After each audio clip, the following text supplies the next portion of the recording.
Tyrell Morris was involved in a crash while driving an OPCD vehicle. An investigation is warranted. Looking at the video, I mean, it's undeniable. Morris himself changed a 2019 policy. Do you deny that you altered a document? It's a cause for concern. Is that an NOPD badge that he wears? Are you being funny right now? Tyrell didn't pick that uniform. And that badge? Tyrell didn't make that badge. If there ever was a clear case of a public official abusing their authority, this is that case. I'm not trying to be combative here. You're facing criminal charges. Prosecutors asked for the maximum sentence. Oh Lord, the judge was a Some may think I'm crazy, right? I'm WWL Chief Investigative Reporter David Hammer. Remember George Santos? The former New York congressman was elected in 2022 before news organizations uncovered the fact that many of his supposed accomplishments were pure lies.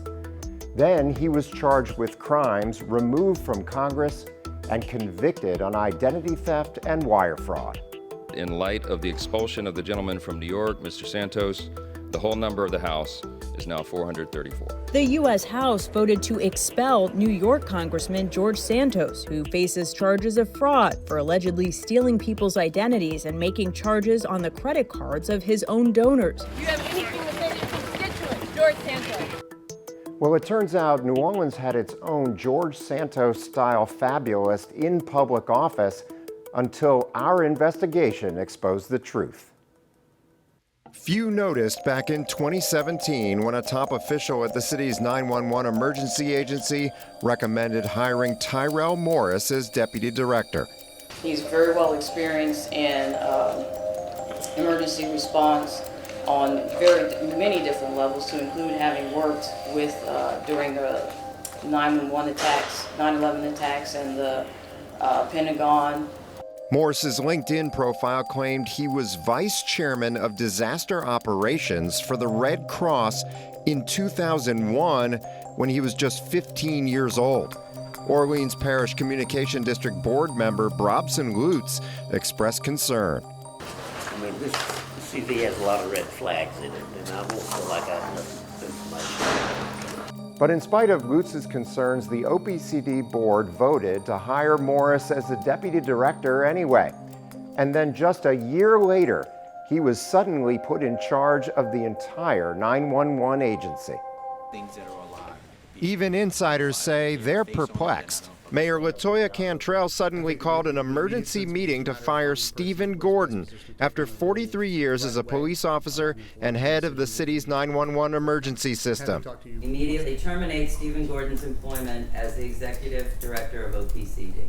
Captain Gordon says nobody at City Hall even told him why he was being ousted. Do you feel after 43 years that you deserve some kind of explanation? I'm an at-will employee, and they can make that decision if they want to. And it's been a pleasure to serve for those years. So what was the rush? Certainly understand that this was done with haste, and that was at the mayor's strong insistence. Again, we're in the middle of hurricane season. She wanted to make the change right away, and this board meeting was the mechanism by which that happened. That's Bo Tidwell, Cantrell's communications director. She named him and CAO Gilbert Montano to serve in the board's 2 at-large community seats. The board elected Tidwell chairman, fired Gordon, then quickly selected new operations director Tyrell Morris to replace him. She looked at who was available, at the personnel that were there. She felt Tyrell had been doing a very strong job here and that he was best positioned to pick up the baton and run with it. And what is it about Mr. Gordon's performance that says he wasn't the one to pick up the baton? You know, I won't go into the full depth of the mayor's thoughts on that. I will just say that having looked at, the length of his service and what he's accomplished and, all the range of things that have happened under his watch, the mayor felt that it was time to make a change. She thanks him for his work and is ready to move forward. Morris's tenure was marked by several controversies, including critical emergency calls placed on hold or routed incorrectly, and questions about a $3 million software contract. But nothing compared to what happened when we got details of a car accident Morris had in his city vehicle. Our Alyssa Curtis had the initial story. WWL-TV has learned Tyrell Morris was involved in a crash May 7th near I-610 and Elysian Fields while driving an OPCD vehicle. The crash happened around 10:30 p.m. Documents we obtained show Morris made the call himself and said no police report was necessary as he and the other driver were exchanging information. But the documents show the other driver was unlicensed. The incident was closed about 30 minutes later without being reported to NOPD. In a statement, a lawyer for OPCD told WWL-TV no NOPD units were dispatched, no 911 calls were made, and no investigation has been conducted as no policy has been violated. That same lawyer provided us a copy of the OPCD policy regarding accidents. That policy they sent us states, if injuries are reported, the operator of the OPCD vehicle must take a drug and alcohol test as soon as possible. Sources tell WWL-TV that document was altered. We obtained the original version of the policy, which says the operator of the OPCD vehicle must take a drug and alcohol test as soon as possible. It makes no mention of injuries. Both policies were signed and dated May 14, 2019 by Morris. I reviewed those policy documents and found something strange. The next day, Alyssa had this follow-up. One day after Tyrell Morris announced his resignation as the director of OPCD, City Council members are calling for his immediate suspension. In a letter, City Council President J.P. Morrell and Vice President Helena Moreno say allegations relating to a car accident Morris was involved in May 7th. Morris was driving an OPCD vehicle. Following that car crash, WWL-TV requested the OPCD policy. The one sent to us by a lawyer representing OPCD says if injuries are reported, the operator of the OPCD vehicle must take a drug and alcohol test as soon as possible. Metadata shows that policy was altered by someone using Morris's login 4 days after the crash. The original policy WWL-TV obtained makes no mention of injuries. It states the operator of the OPCD vehicle must take a drug and alcohol test as soon as possible. Councilmember Joe Giarrusso says these allegations raise more questions. Look, it's a cause for concern because obviously you have a policy that says one thing and then the metadata as uncovered by Channel 4 shows that a new policy was created in very short order. Morris said he would work for a few more months and then step down.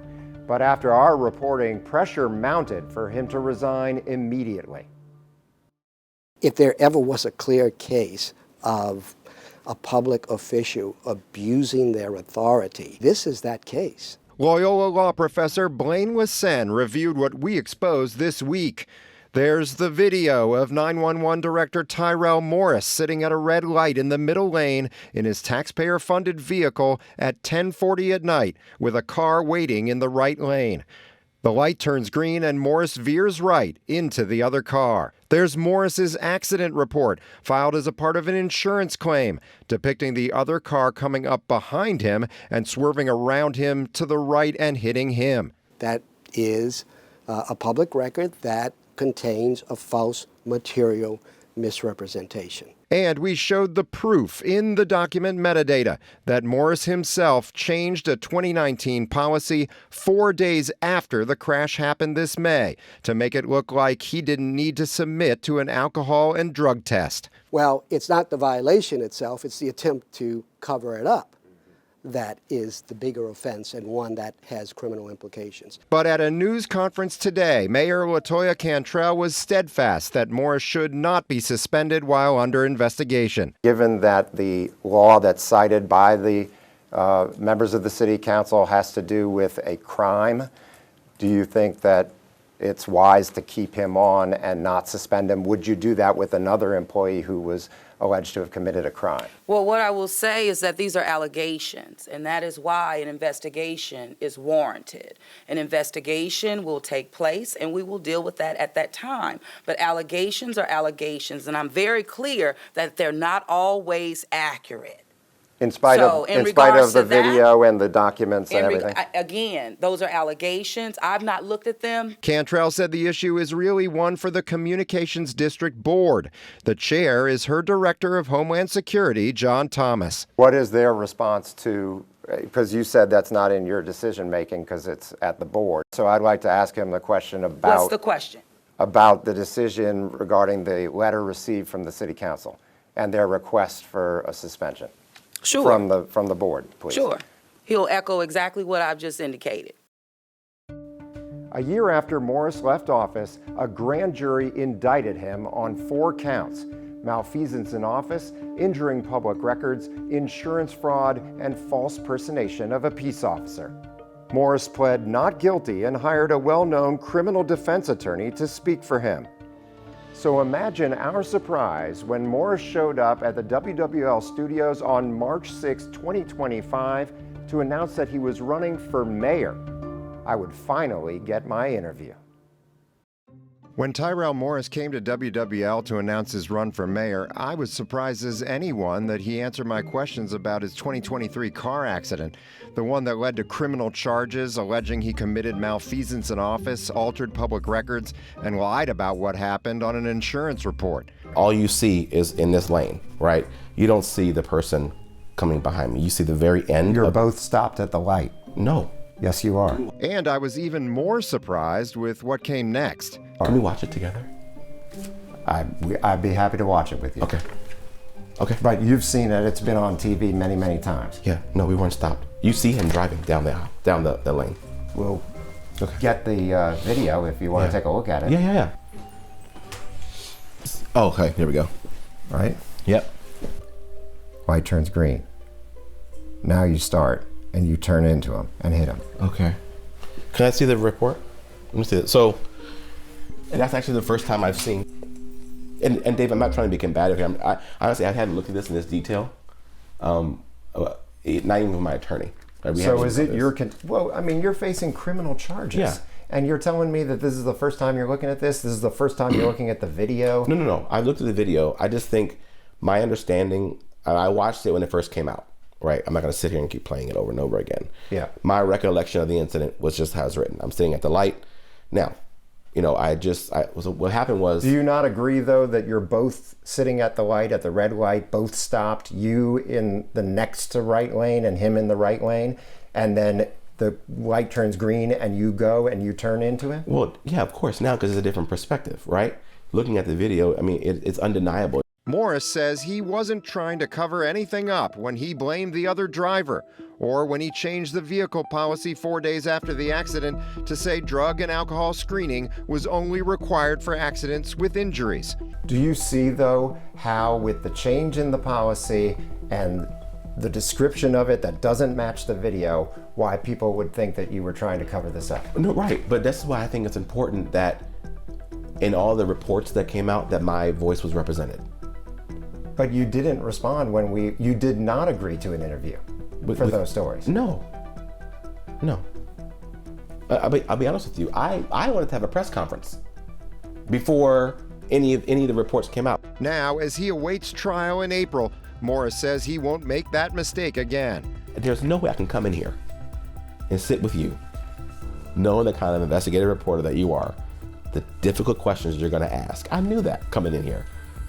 I can't sit here in your face and tell you I will be a candidate based on transparency and honesty and not answer these questions. But in our interview, Morris was full of denials. After this incident, the Inspector General did a report, right? Mm-hmm. And he says here, and you can read it yourself, that the OIG investigator sought to interview you for that report. Yep. And it says that you cited, or through your attorney, cited your Fifth Amendment right to not be interviewed. So what happened was the request to come to interview me came, right? And we initially agreed, but we wanted to provide a written response to the questions, and that request was denied. So are you disputing what the investigator writes here? Yes. Why would that investigator lie? Well, I don't know if the investigator wrote this. All I know is that investigators write one thing and ultimately the final language goes through many different people, right? But in the trial, those communications will be made public. I also asked Morris about the controversial Hexagon software contract he pushed as 911 director that cost the city almost $3 million before it was scrapped. The Inspector General accused Morris of doctoring another document to award that contract without a bid. The public bid law is what would apply to OPCD. The acquisition of software as a service is not included in the public bid law.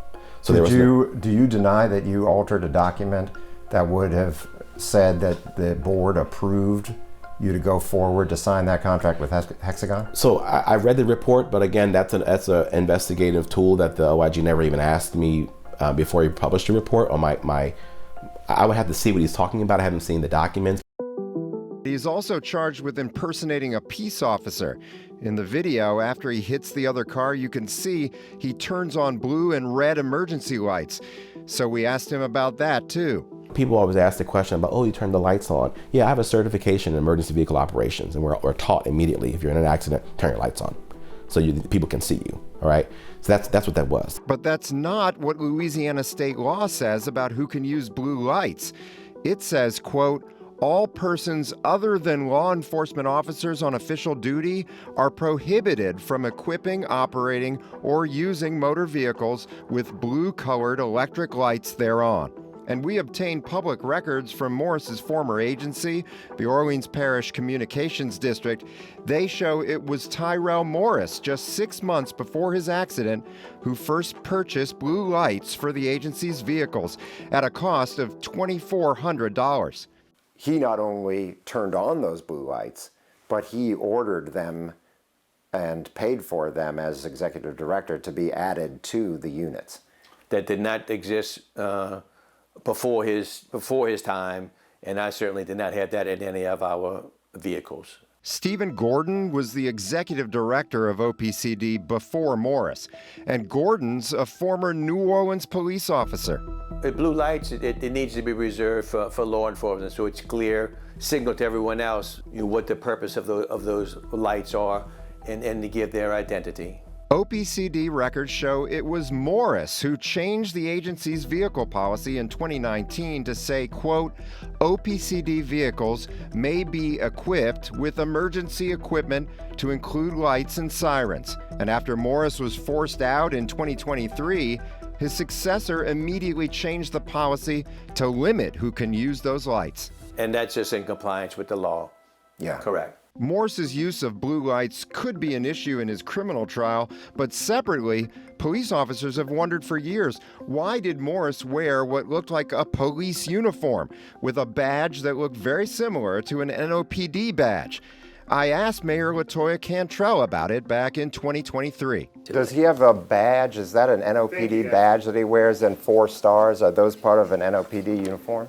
Are you being funny right now? No, I'm asking. Is that a real uniform? He's not a New Orleans Police Department officer. Is right, that what but he you're wears asking? the badge when he testifies and shows up at official events. Yeah, because he's a part of our public safety team. So thank you so much. Okay, All right. Thank you. Now, with Morris running for mayor, hoping to replace Cantrell, I finally got to ask him about it. 911 has always been a uniformed agency. Tyrell didn't pick that uniform. The uniform was there when I got there.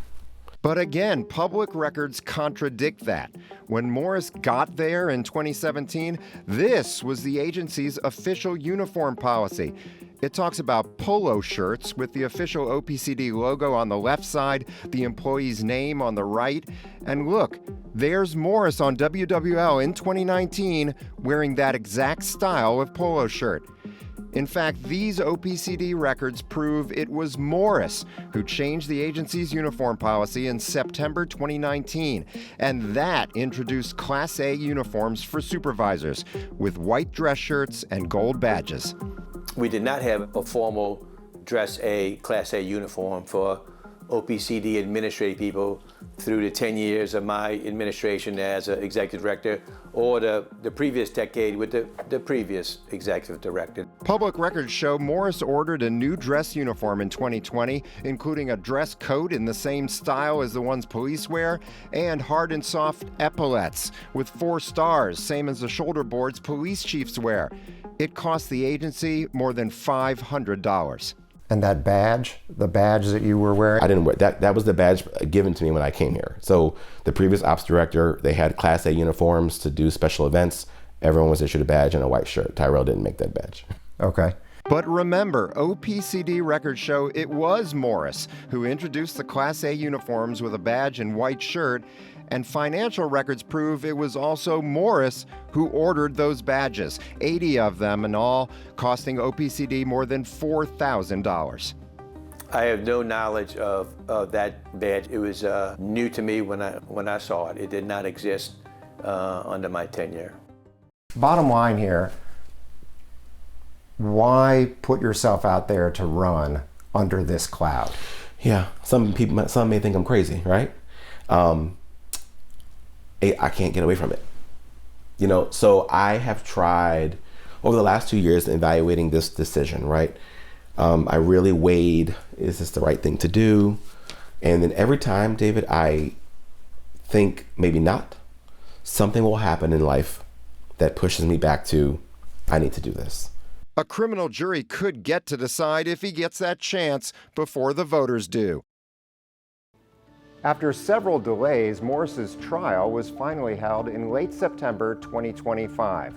Parts of my interview with him were played for the jury, and our Amelia Strahan was there for the verdict. It only took a jury about half an hour to find the city's former 911 director, Tyrell Morris, guilty of multiple charges. Morris didn't hold back his emotions as the verdict was read. An overflow of despair in the courtroom Friday afternoon as Tyrell Morris was let out in handcuffs, tearful and gasping after having been found guilty on all counts. The former New Orleans 911 director was convicted of impersonating an officer, fraud, and changing public records when he covered up a car crash in his city-owned vehicle 2 years ago. I am really looking forward to tomorrow, where we finally get an opportunity to hear my side. For days, Morris wouldn't say whether or not he'd testify. I'm trying not to be, you gotta imagine, but I've never in my life been through anything like this, right? It's very difficult to hear, and I understand the prosecution has a job to do, right? But at the end of the day, we're still people. We still feel. I served this city with my whole heart, blood, sweat, and tears. But when his lawyers called him to the stand Friday, he spent most of the day there. The red and blue lights Morris illegally had installed on his car were a big piece of the case. He told jurors he used them to get around the city faster when responding to emergencies. His testimony, while emotional, wasn't enough to convince a jury of his innocence. The district attorney's office wasn't available for an interview Friday, but lead prosecutor Corey Tassin released a statement saying, in part, "This verdict is huge for the people of New Orleans. When we dial 911 in a panic, we trust the system to be fair, transparent, and led by people of integrity." Former OPCD Director Tyrell Morris shattered that trust. Now, Morris attorneys asked that he be released until his sentencing date, but the judge denied that request. Tyrell Morris was now a convicted felon. But the drama, well, it wasn't over quite yet. Judge Simone Levine sent former New Orleans 911 Emergency Services Director Tyrell Morris to jail last Friday after a jury found him guilty on 4 felony counts. And this was Morris's first jail call to his loved ones. Ty, what happened?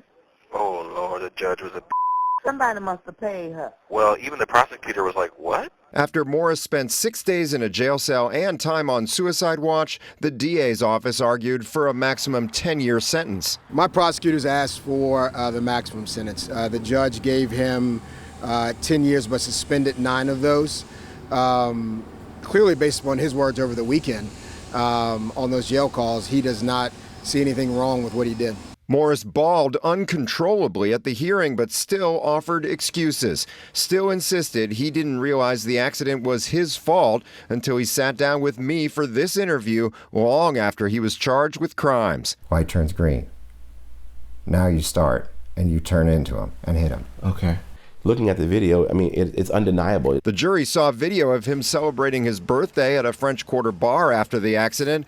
Morris testified that was actually from 2 days earlier, but that's not what he told me in our interview. Did you not go that night, though, to celebrate your birthday? So the question was... Down here in the quarter? Way after that. Okay. Right? Way after that. I thought you said you were catching a flight in 4 hours. I did. So that accident happened around 10-something, right? I got back home. I had some friends that come into town surprising me for my birthday. And so they said, look, this just happened. We need to go out. So we called an Uber with the receipt. And we went out until it was time for me to go to the airport. DA Jason Williams questioned Judge Levine's reason for limiting Morris's sentence to 1 year, when she said a longer sentence would cost New Orleans taxpayers more money.